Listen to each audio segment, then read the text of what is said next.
भैया बहन के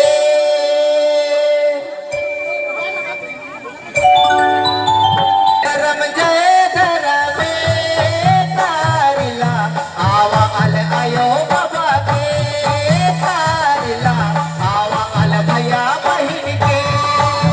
आप लोग भी साथ देंगे, आप लोग भी ताली बजाएंगे।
सेवा करे ले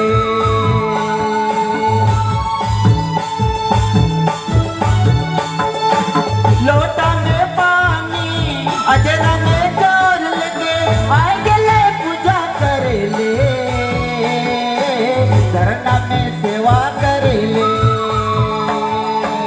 जय धर्म तारिला आवा अल आयो बाबा के भैया बहन के।